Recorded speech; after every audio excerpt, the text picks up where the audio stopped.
محمد الرسول اللہ صلی اللہ علیہ وسلم موجود ہیں اور ہم جا کے براہ راست ان سے دین حاصل کر سکتے ہیں.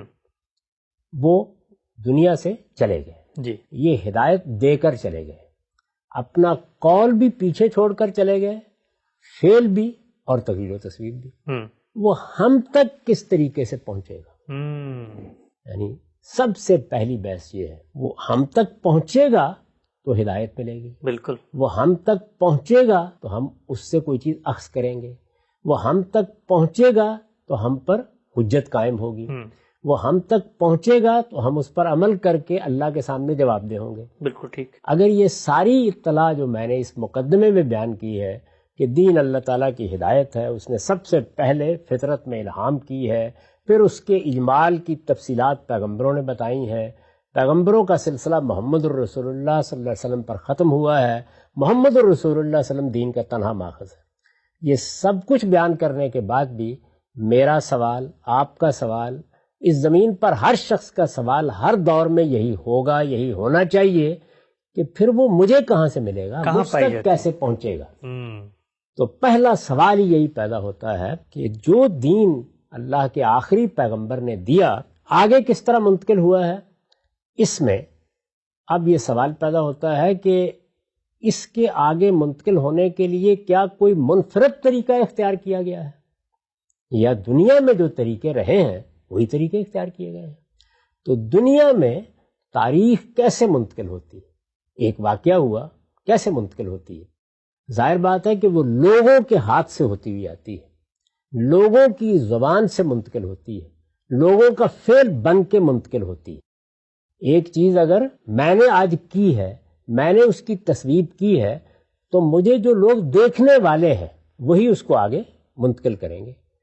اس کا نتیجہ یہ ہے کہ دنیا میں دو ہی صورتیں ہیں جن میں یہ سب کچھ منتقل ہوتا ہے. اچھا. اور اگر آپ غور کریں تو محمد الرسول اللہ صلی اللہ علیہ وسلم کی ہدایت بھی انہی دو طریقوں سے منتقل ہوگی.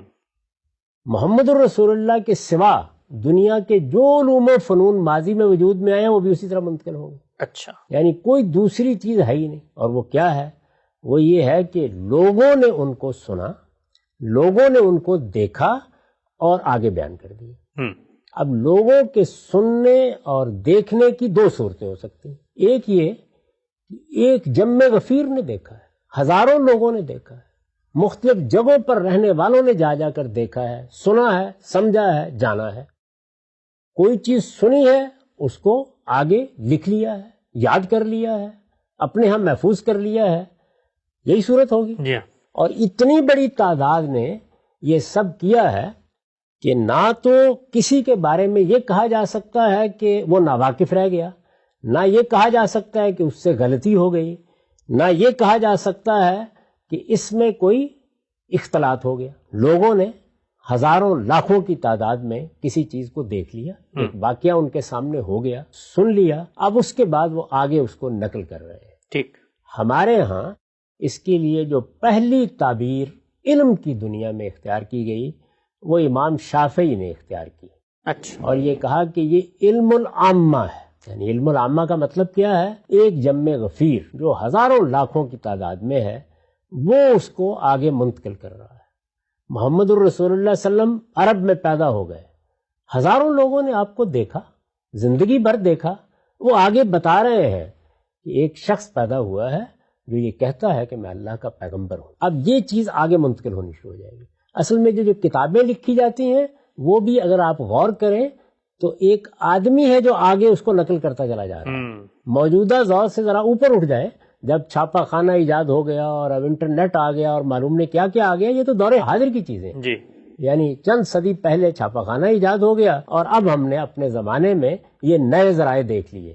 لیکن اس سے پہلے دنیا کے اندر انسان ہے جس کے ذریعے سے چیز منتقل ہو رہی ہے. ٹھیک. تو انسانوں کا جب ایک بہت بڑا گروہ، ایک پوری جماعت، ایک پوری کمیونٹی جب منتقل کرتی ہے اتنی بڑی تعداد میں کہ اس کے کسی جھوٹ پر جمع ہونے کا امکان نہ ہو، تو یہ گویا علم العامہ بن جاتا ہے.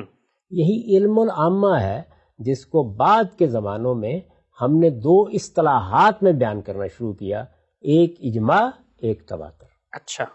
اجماع کا مطلب یہ ہے کہ ایک پوری جماعت ہے، پوری کمیونٹی ہے، اس کا پورا علم کہتا ہے کہ یہ ایسے ہی ہوا ہے معاملہ، یعنی کسی کو اس سے اختلاف نہیں ہے۔ اور تواتر یہ ہے کہ اگر قول ہے تو ایک عظیم اجتماع کی زبانوں پر جاری ہو گیا ہے، اور اگر فعل ہے تو ایک بہت بڑے اجتماع کے ہیں وہ خود فعل بن گیا ہے، پریکٹیکل ہو گیا۔ اچھا، یعنی لوگ اس پہ عمل کر رہے ہیں۔ اور تقریر و تصویب ہے تو وہ بھی اسی طریقے سے آگے ہر فرد کے ذریعے سے منتقل ہونی شروع ہو گئی ہیں۔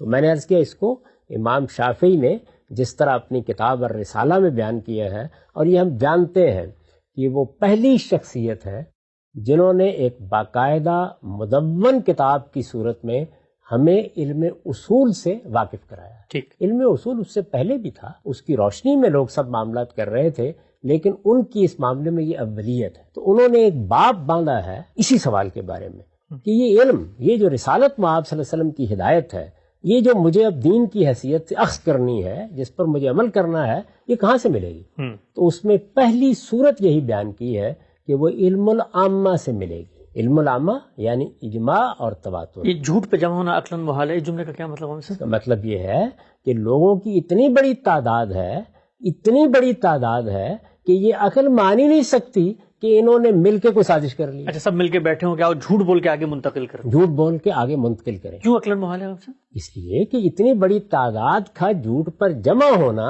یہ کوئی عاقل باور ہی نہیں کر سکتا کسی طریقے سے۔ اچھا، یعنی میں نے اپنے لحاظ سے کوئی بات غلط کر دی، آپ نے غلط کر دی، کسی اپنے مفاد کے پہلو سے غلط کر دی، کسی حماقت میں مبتلا ہو کے غلط کر دی، ایک جم غفیر، یعنی یہ کیسے مان لیا جائے کہ اس ملک پاکستان میں 22 کروڑ عوام کہتے ہیں کہ قائد اعظم نے پاکستان بنایا اور یہ جھوٹ پر جمع ہو گئے؟ کہیں ملے ہوں گے، بیٹھے ہوں گے، طے کیا ہوگا، یہ عقلاً محال ہے۔ یہ عقلاً محال ہے، ایسا ہو ہی نہیں سکتا، سمجھ یعنی یہ ممکن ہی نہیں ہے۔ اسی وجہ سے جو اسٹیبلشڈ ہسٹری ہے وہ ساری ایسے ہی منتقل ہوتی ہے۔ مغلوں کی سلطنت ہندوستان میں قائم ہوئی تھی، کارل مارکس نے ڈاس کیپٹل لکھی تھی، علامہ اقبال ایک بڑے شاعر اور بڑے حکیم تھے، بڑے فلسفی تھے، ہمارے ہاں پیدا ہوئے تھے، قیام مشرق ان کی کتاب ہے، بانگ درا ان کی کتاب ہے۔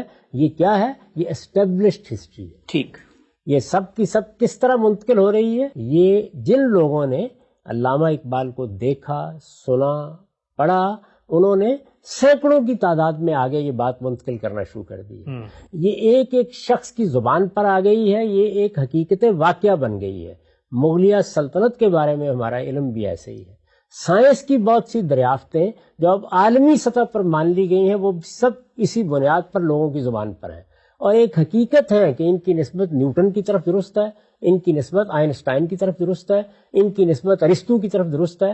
یہ ساری چیزیں اسٹیبلش ہسٹری یعنی مانی ہوئی تاریخ، مسلمہ تاریخ بن جاتی ہیں، اس لیے کہ لوگوں کی اتنی بڑی تعداد ان کو اپنے مشاہدے کی حیثیت سے روایت کر رہی ہوتی ہے، اتنی بڑی تعداد کہ جس کے جھوٹ پر جمع ہونے کو محالات میں سمجھنا چاہیے۔ تو فیک نیوز بھی تو کام سے لاکھوں لوگ اسپریڈ کر رہے ہوتے ہیں۔ وہ ایک جگہ سے شروع ہوتی ہے، یعنی اس کی ابتدا کبھی اس جگہ سے نہیں ہوتی، ایک جگہ سے شروع ہوتی ہے۔ اچھا، کوئی ایک شخص ہوتا ہے، اور جب آپ اس کے پیچھے جاتے ہیں تو ہر شخص یہ کہتا چلا جاتا ہے یہاں تک کہ وہ آخر میں بعض اوقات ایک بھی نہیں نکلتا، وہ ایک جگہ سے صادر ہوتی ہے۔ ٹھیک،